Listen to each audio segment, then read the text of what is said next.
Hello, everyone, and welcome to our podcast. It's called Untitled Chapter. Have fun saying that. We're going to have fun. Or both of us will fail to pronounce this all the time. Yeah. I'm Ella, by the way, and that's George. Hi. Well, want to say a bit about yourself, yeah, George? no, I'll talk a bit about myself. My name's George. Not quite. I've got a bit of a love for the sport of F1. I'm not as much as a fanatic as you see my co-host is.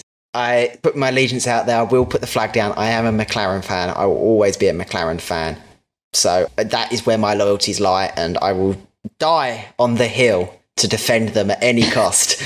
After having to prescribe and deal with the years of Honda, it's good to finally see a Mercedes engine back in that car. I can't talk about Honda. My allegiance lie with Red Bull, and at the moment we have a Honda engine, but who knows for how long? What's happening with that, really? We were second in the championship last year. Yeah, I know, but it was an odd year last year, wasn't it? And we could have had more points if we had someone who was a little bit better than Alex Albon. I remember the days where you defended Alex and you were like, yes, I'm glad to see Alex. And the poor soul is like a fish out of water and he's just flopped. I did at the start because I didn't want to, everyone hated on Perez. And I was a bit like, I don't think it's his fault. But I wanted to give Alex a chance. And he had nowhere near Max. It's difficult. It's going slightly into what I've seen of Red Bull, especially this weekend.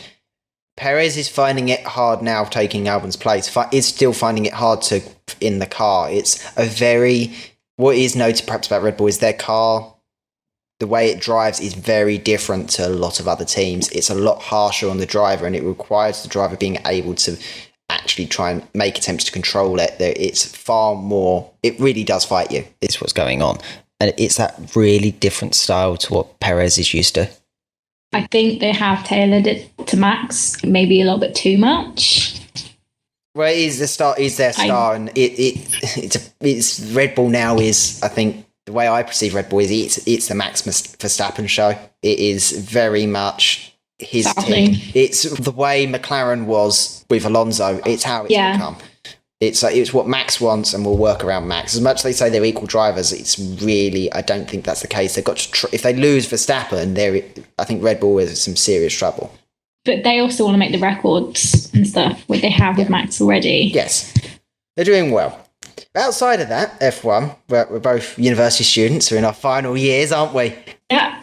It's the stress, but it's the opportunity to enjoy and take interest in some of the hobbies. I know we've been talking about doing this podcast, we were saying before, for 2 years from when we first met, saying we're going to do it. Year. Yeah, we're going to do it. And it's like, yes, we will start. And he got caught getting pushed back, and now there is no excuse, is there? There is no excuse. So I've been nagging him for 2 years. I couldn't hide any longer. What? Oh, sorry. Go ahead. I was going to say, what made you like F1? I love it. I have distinct memories of my dad used to talk about it. So my dad used to sneak into the paddock all the time. He used to sneak under the guise of Williams. So what he would do is you'd throw a Williams jacket on, put a mechanic suit on, walk straight through. No one would bat an eyelid. So all the time, my dad's got recordings of various Grand Prix sitting at the house. I think it was yellow, the Williams jacket at the time that he was using. So this was 70s. This must have been 80s, I think. And he would always go around to Grand Prix and enjoy himself. And then growing up, he didn't really engage in it too much, but I used to catch Alonso on the telly and I would be fascinated by it. It wasn't until about 2015 that I really got addicted to watching it, and I was just like forever saying, "Oh, every weekend it's like I feel bad." Even now with my partner, she'll say, "Oh, what are you doing this weekend?" And went right between 2 and 5. I'm not talking. I'm watching the Grand Prix. That's what it will be. So, what about you? So my parents have always liked it, so it's always been in the background. I mean, I wouldn't say they're hardcore, but my mum was a big Senna fan, and my dad did engineering and stuff, so he liked the ideas of the cars, I think. And it wasn't until really the Red Bull era that I really got into it, and because they were winning, I liked them. Oh, that's yeah. Well, I'm trying to think. So, who would Weber would have been? Mainly Weber and Vettel. I remember a bit of Coulthard. I can't pronounce his David name. Coulthard. Briefly, but it was more the Weber and. I'm trying to remember now because I never really. I watched it a bit in 2015. I don't remember much of it. When was Stoffel's first season? Was it 16, 17? I remember that's the years I started really remembering. You're going to fact check me now. I just think you remember the Stoffel Alonso pairing. I kind of jumped on it. The thing you'll learn, everyone listening will learn that I'm not a very big Mercedes fan at all. So at any point that we see a Mercedes failure, I will laugh and I will revel in it. I mean, I'm growing 16. up. 16, yeah. I'm the opposite to you, perhaps. When I see the dominance of it, I just didn't. That's all I saw. Whereas now, especially from watching last season, where the midfield is really biting at the heels of the front pack, that it's now the sport seems more competitive. There's so many different first-time winners last season that we haven't seen before. That I think that's what makes my enjoyment in it. I was say, it's easy to back the team that's winning, but when you can't tell who's going to win or they're so close, that's where the enjoyment, I think, lies. I really enjoyed last season. It was a bit of like, we sort of knew who was going to be in the top two, but it was a bit like all to play for. Looking back now, seeing Perez's near first podium where he was going to take that race win, and then we saw it just blow up before his own eyes, and suddenly 2 weeks later he's finally got one in his own right. It shows how quick last season had its winners and losers. It did. Anyway, we'll probably talk about that in another podcast coming up soon. Shall we move on to what the main topic of today is? Yes. Which we're going to be talking about the chassis. I mean, we are called Chassis Chatter. I'm going to probably do them in the order that they were announced in. So we'll start off with George's favourite, McLaren. Yes. Well, I don't know. I was more interested this season with what's inside the car. I think they've been one of the few lucky teams that have actually managed to make a substantial change to the chassis of last year, mainly because of the engine. We had this whole legal debate with the FIA last season of whether or not McLaren were allowed to change their engine supplier due to the pandemic, and essentially saying that any rule changes and any chassis and cars that you're using really should be moved over and used again next year. But McLaren have really, what's inside the car is probably the most interesting. Some of the launches are a bit iffy. I think it felt like Daniel and Lando's comedy was a bit more forced than it needed to be. But the car itself, I'm a fan of the orange. I do love myself a bit of an orange car. And the orange and blue, it looks like the same car as last year, with different numbers on it. It's the real key, I think, is what's inside that car this year is what's going to prove it. I'm with you. Like, I'm not a huge fan of the orange. I like the blue. Orange and yellow, I'm like, ugh. But it's not anything special. It's like, it looks like the same car as last year, but I am with you. The inside of the car is going to be exciting. And hopefully it will spice up. Yeah. I'm hoping. I think they will be at the front of the midfield this season. We'll find out in 2 weeks' time. We're going through, we've got our notes open, and I think me and you both agreed, didn't we, Ella, that it's a 3 out of 5. It's a good car, really. It's one of them where it's very mediocre, and I'm not going to fail it saying it's the same as last year, because a lot of the cars are the same as last year. I think the best way of describing the sentiment if we're rating them all out of 5 as we go along. Good middle ground. Like, it's not amazing, but it's not dire. No. Well, we can talk about one of that I quite like next, which is AlphaTauri's chassis. And I like the design. I like the colours. I like that mix, that deep blue and that matte colour with the white. It looks good. It looks nice, and like, sort of like they're coming into their own a little bit more. Like, they're trying to have their own bit of identity. Yes, still like Red Bull's B team, but they're having a bit more of their own taste and their own car, if you get what I mean. But I just love it. It's just pretty, and like the blue. Oh. The colours, it's distinctive now, isn't it? It was that where seasons gone by, their colours were just like it was a B team car all over. It was the red and blue. It was very Red Bull-esque. Now it's a lot more toned down. That this is actually a team in its own right and it's not just a training team anymore. Because especially Gasly last year proved himself unbelievably. Like, he could easily get himself on a podium next year in that car.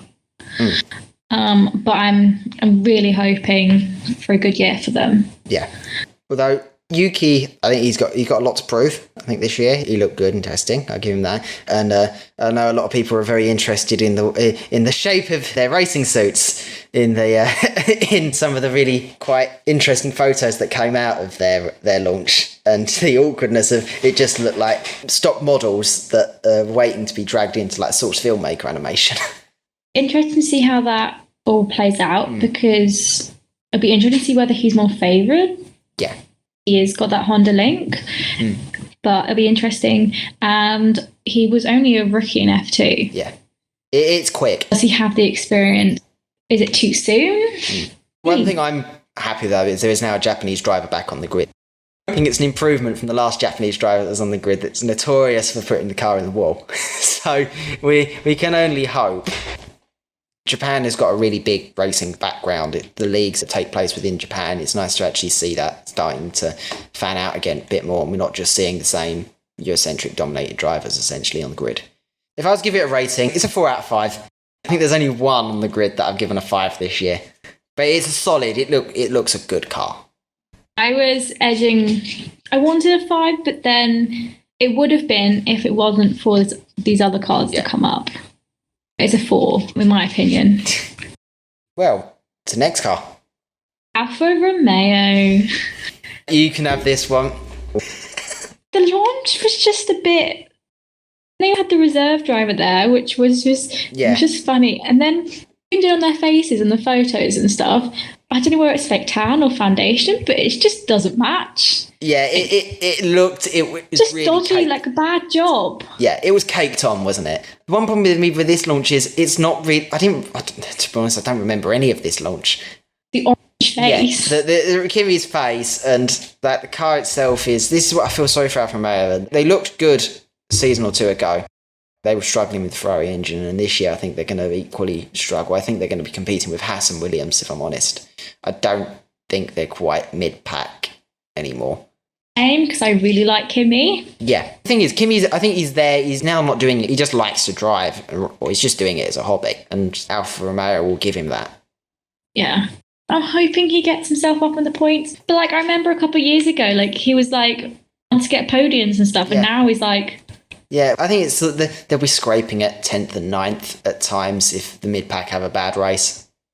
Can't see much more out of it. I do like Giovinazzi and Kimi as individuals. Their drivers are good, but I don't know. I don't really see the dynamic between them. Whereas there's other pairings on the grid that you see the dynamic between them. I wouldn't say Giovinazzi's new, but he's new onto the grid. He's had 2 seasons so far, I think. But in the gap between them, and then trying to have this rookie mentor relationship, but I don't think it really works out for him. It's not complementing what's going on with the car. But again, I'm giving this a 2. It's so bland. There's no change. The chassis is poor. I've gone with the same rating. We're pretty uniform here. I feel like we're basically similar. Yeah, no, we're pretty close. I think going through. Oh no, I'm a bit harsher elsewhere. Well, we enjoy that. So, who was next? Red Bull was next. I can't remember, but I don't think they really did a launch. No, I think they just released stock photos of the car. I was a bit annoyed because Red Bull had the opportunity where they could have done a good launch. It's a big corporate company; they could do like some cool things, and they released a photo, which was a bit... They could have tried or done something. You would expect something, one of the big teams on the grid. But again, I'm looking at this car now. I can't tell if it's the 18, 19, last season's car. There's no real design change that really steps it out. And I think that's the one problem. It's when you've seen a Red Bull, you've seen all the Red Bulls. Yeah. I really liked one year they brought like a camo to testing. Yeah. Why didn't they stick with that? Yeah. That beautiful dark blue, and that was navy and light bluish, wasn't it? And then they did a dark blue the Alpha Tauri. It looked different. It looked new. It looked fresh. And now we're back to the same. Like it looks the same as when Ricardo was driving it. If someone showed me that photo, I couldn't tell you which car it is. Yeah, easily. I don't know. I just want something new. But again, it may just be another year of this COVID response, and it's not that we're not really seeing much change. But I'm Teams hoping have done it. Yeah, other people have done it. I hope maybe next year with rule changes, we may see brand new attempts. Are they trying to do what like Ferrari does and like have the same car, that brand? No, actually, probably makes a lot of sense. So you are probably right there, I'd assume, with the way that it's just instinctive when you know what you're looking at. Like it just reminds me though of that infamous scene with Nicky Lauda, and he's saying it's a Ferrari. You can't be rude about this. It's clearly red, and it's like, well, it drives like dog. So no. It's an awful car. Like no matter what, people would say that brand. The same reason I think with Signs goes to Ferrari. You never turn down the offer. I wouldn't. And it's the same. I think that's what's going to come for Red Bull. Like if you have the opportunity to drive for Red Bull, you drive for it. I gave it a 2. I'm just disappointed from like a That's the worst. That's like when your parents tell you they're not angry, they're disappointed in you. That's the worst feeling. I am disappointed. I don't know, they just changed it up a bit or like done some of the different colours or, I don't know. They'll perform. Like the car will still be in the top 5. You've got that at least this year. One car in the 10th place. Bottas, really. You've only got to wait till next year and see. Bottas 3.0. Ooh. Well, the next one, Alpine. It's essentially Renault. I liked it. And I can see on your face you're not a bit you're a bit iffy with this one. Different, right? Hallelujah, they've gotten away from, not yellow. Yellow. It was yellow and black. Thank goodness. Looks a bit like a bumblebee. But it's just a French flag, really. And I get like they're a French team now, and nice. I feel like it's just a bit easy. Yeah, well, I don't know. I saw it in a very different. I saw it's like we're breaking from. They're still owned by Renault. It's just essentially creating an F1 brand. I really like what they've done with it. I love that really dark blue and light blue mix. I never really thought of it much like a French flag.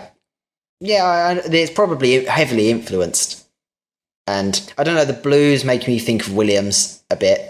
Yeah, that's what I was thinking. There's a lot of blue cars this year.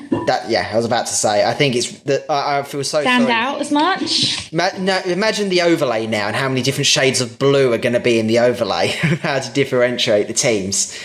I'm interested to see what they're going to do with it. It looks fresh. It looks new. But again, it's similar to what's else on the grid, and I think that may be the one downside with a lot of the chassis this year is the similarity.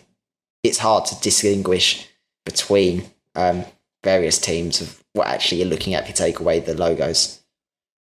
Someone took away the logos and everything like that, and I didn't know like Alpine was going to be Alpine, but if someone showed me that car, I was like, it's a Williams. Yeah, it looks Williams-esque. I think I'd arguably you could get the same feeling of it could be a Haas if you heard Haas had rebranded. Like the way they've rebranded now, but we'll get onto that very soon. The same. It's new, it's fresh, but I think in the grand scheme of things, it's one of them like McLaren again. I'm more interested, not so much in the chassis of it, but what's going on in that car. How is this going to perform with Ocon returning back to the grid and Alonso being there now to dictate what he likes? I just feel like he might ruin. Not saying he ruined, but he did. Yeah, a bit. I feel like he's had a bit of his day. But it's the same problem we have with Raikkonen, though, isn't it? Like, both the same generation. Raikkonen is even older generation than Alonso. Well, Alonso's a bit pick and choosy. He has his moments. That's the thing. Like, he does, but I don't know. And Ocon, Ocon, I think Ocon is the off-lier here. I think he's either going to have a really good season where he's going to perform, or he's going to have a really bad season. And it's a shame. I'm assuming somewhere around this Hulkenberg will be sniffing. Hulkenberg, so like it could be the case. We may have another like series of isolations or sicknesses, and people won't not be able to race. He'll end up having to get work his way right around the grid. He'll be on a plane every weekend. Proved himself. No, he did. Yeah, he certainly did last season. He shows that he's still worth having a seat, and if there is a seat available. And arguably, I put him higher up and least deserving of a seat than Alex. Ratings on Alpine. I gave it a 4. Another one of them. I really enjoyed it. It was no. You were a bit harsher, I assume. I was a bit like so. It's one of them. It's new. If it looks new to what it is, I'm kind of that silo of stick with and looking at what the team's done previously. It's dramatic from my point was like looking on the grid, like if you had all the cars lined up, you wouldn't tell which car. I understand where you're coming from with that.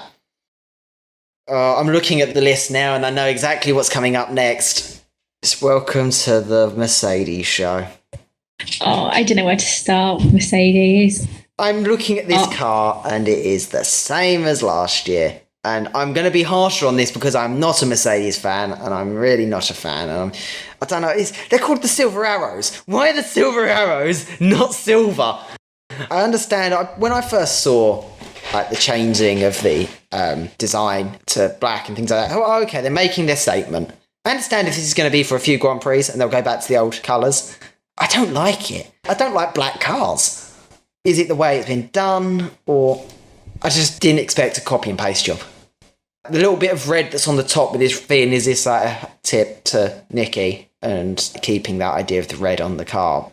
In the grand scheme of things, I'm more interested in whether or not Bottas is going to make another comment about whether or not he's getting too hot in the suit. Oh, don't. Bottas. I would understand if Lewis had a part on it and he wanted to, use that car to make a statement and like showing his support to end racism and stuff like that, because he's very into that. I'm for it.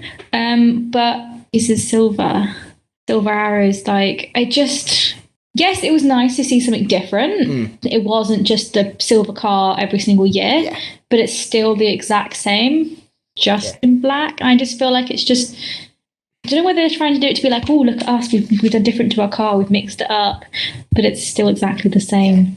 And it's just a knockoff job. Like, for a top team, it should look better than that. Yeah, I'd expect something else. It just doesn't look visually appealing. Like, I'm looking at the sides that they actually publish, because obviously we're not allowed to see one side of the car in the promo pictures. But it's that light blue and the black, the clash on my eyes is there. It's just not pleasing. Like, normally, when I look at an F1 car, they're beautiful things of mechanical engineering, the designs and intricate of what they go into. And this just looks like Hot Wheels have produced something. Yeah, I'm just not impressed. But I do like that they've still got a nod to Nicky. I think that's really nice. It's one of them where I think if you're a fan of the team, you're going to like it and things like that. If you're not a fan of the team, you're just going to go, it looks the same. It's another Mercedes year. I can't even tell if they put sandbags in that picture or not, because I know there was definitely sandbags this weekend in their car. Either way. But out of it, I gave it a 2 out of 5. I want to give it lower, but I can't for one reason. Give it a 3 because it was, it's similar to McLaren. It was similar, it was similar, but not the same, but similar. Yeah, that was a weird year, that McLaren year of black and red. And so I gave him a 3 because it's not like the ugly looking car. Like, there's an ugly looking car coming up. It's not ugly. No, it's just not visually appealing. I'd say in the nicest sense is what I would say. I'm excited for which one's coming up next. Oh, the next one is our favourite. I remember us when we texting each other, seeing this car for the first time, and I think anyone listening will probably know what car we're about to talk about, and it is the Aston Martin. Like, I can't even say it. I just love the green. The green's gorgeous. We were messaging for days, going, oh my God. Yeah. I don't know if they're trying to bring back this idea of this British links. I know it's not British racing green, but it's damn close. Like, it is a nice, glossy, dark green, and I just love it. The pictures of it, it'd be one of them where I'd set that as my background on my PC or something, so I could admire it every day when I turn my computer on. Oh, like you can be quite green. Sometimes can look a bit trashy. Yeah. Not done well. Like, but it's just. Yeah, this is a class of its own. I think this is hands down the best car in the grid this year. This looks like the best car. By far. Yeah, it's new. It's different vastly to the rest of the other teams. When you look at it, you'll know that's an Aston Martin. I think the days of, it's pink, and the pink has finally gone. As much as I thought it was great seeing it, I think it's... Oh, my God. Oh, sorry. We got the little pink... The racing suits. So they have like... Yeah, where they have like... I think it's the manufacturer that does all the suits, because they all, most of them have got them. Yeah, they've got the pink still there, which I quite like as a nice nod. And I feel like it's nice for the staff, the people behind in the background. Yeah, because they had to go through all the issues of mitigation and all that administration. Yeah, they've had it hard. Yeah, definitely. They've had it hard, and then last year was like their big year, really showing themselves as a team now that's worth. Even if it was a copy-paste Mercedes job from the season before, but we won't talk about that. I feel like, and they try to do a big like launch, and yes, they should have picked you a bit better for. Yeah. I'm not. Like they should have just asked the Sky Sports or presenter to do it, because it would have been a lot better. And they had videos from other people, which is fine. I think their support and stuff. Yeah. As the launch goes, I think they tried and did something out of it. I give them props for it. Yeah, no. So I've got friends who don't really follow F1 or things like that. But damn, they saw bits of the car and thought, wow, this is getting about. They did that. They did a really good campaign of getting the picture of the car out there, that you know what this is. Like my partner, she's only just getting into F1, mainly because she's obsessive over Lando and Daniel. So thankfully I've got her in the right team. I've settled her in the right team, which is good. But she saw this car and thought it was lovely. As much as she only really follows like McLaren, and that's about it, and their drivers, like she still got hit by this and went, oh wow, this looks really good. I was chatting with mine, and he loved this car. Yeah. He feels like it's not a Ferrari. No, well, some people will never change, will they? But either way, he loved this car. Yeah, this car is just beautiful. It expunges that Britishness that they're trying to bring with this team now. Like, not only, yes, it's a Silverstone-based team, but we've also got the Aston Martin link. We've gone back to the colours. I think it's going to be a good year for them. I hope it's going to be a good year for them. And this chassis, good chassis. And sadly, what has Gene Haas done? This is how seeing this car does this hairline to me. I think I honestly can't see Haas lasting much longer in the sport if it continues down this road. Not only have they got stuck with a driver who is a much more of a liability than what he's worth, but sadly, because he's bringing so much Russian money into that team, Haas can't say no, because they're in this position like Williams were. They've got nowhere else to go. They went from Rich Energy to Russian fertilizer company, who the owner is even banned from entering the United States, where the team is based. This is the irony of how far it's falling. An American team slapped with a Russian flag.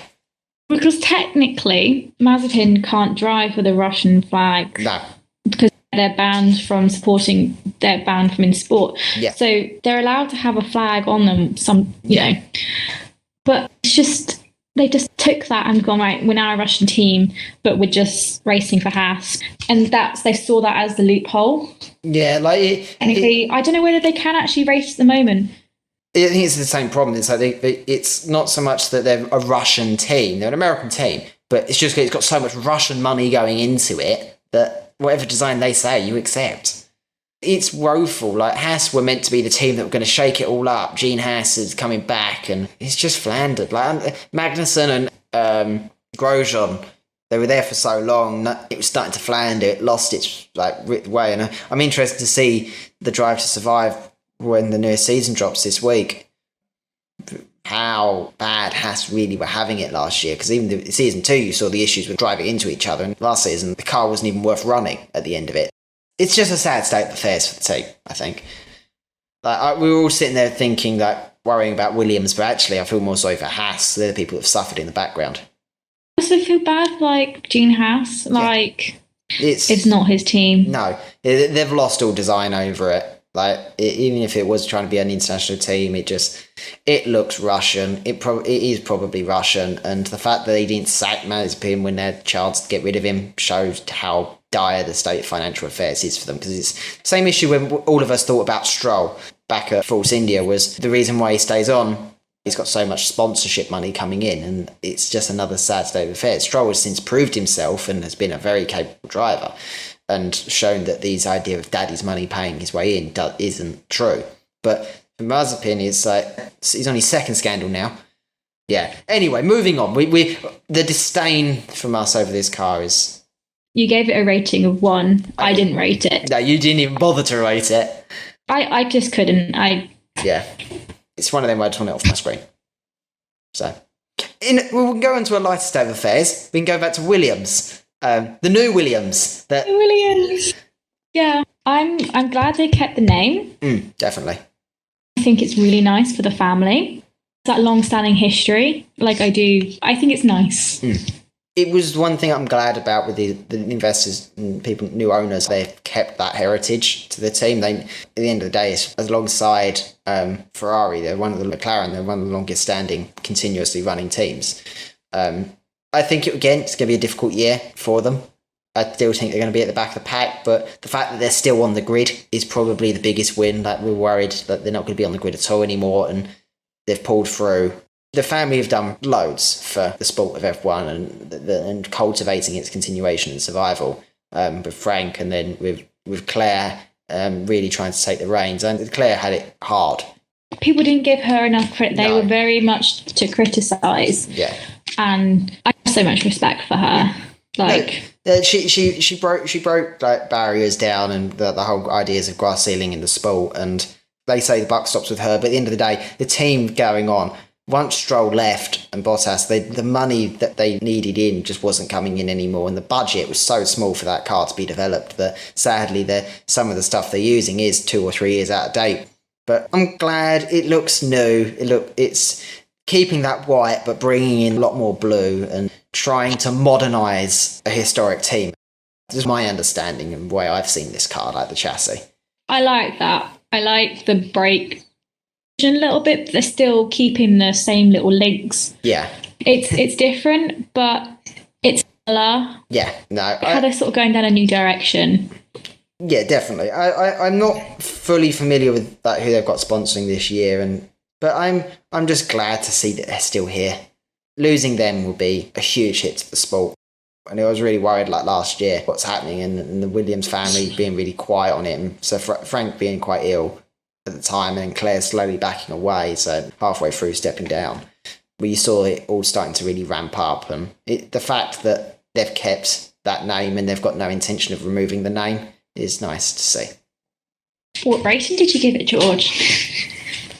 I was harsher than you, it seems, this occasion. I gave it a 3. It's one of them cars where, as much as they're brand new, I don't mind the white, blue and black aspect to it, but as much as it's trying to modernise, I think it's halfway done. I think I'll be more excited to see what Williams are going to do next year with the car. It's just another gap year for them. I can't see any immediate change going on in the team first year in, but we will see. No, I'm assuming you've been a lot kinder to the car than I was. Not us, but I gave it a 4.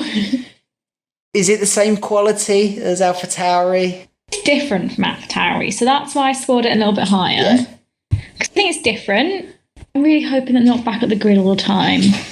I'm hoping that there'll be a bit more of a mixture at the back.